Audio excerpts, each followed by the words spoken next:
கனி யாரிடமும் கேட்க வேண்டியதில்லை இனி. ஆனால் இருக்கும் இடம்தான் சரியில்லாமல் இருக்கிறது.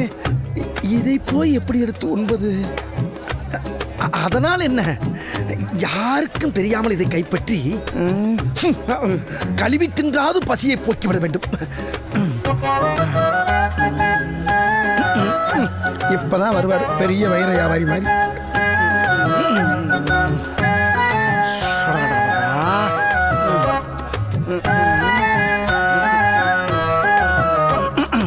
ஆட போங்கடா.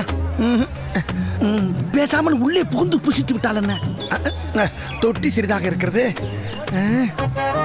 இவ்வளவு சிறிய தொட்டி எந்த கேனக்கிருக்கன் செய்தான்? ஓ, நம்ம அரசாங்கத்தில் செய்யப்பட்டதுதானா? மறந்தே விட்டது. அமைச்சர்கள் பெரிய தொட்டி செய்வதற்குத்தானே பெருந்தொகை வாங்கினார்கள். குப்பை தொட்டிலும் ஊழல் செய்து விட்டார்களே அயோக்கியர்கள். இருக்கட்டும், முதலில் கனியை கைப்பற்றுவோம்.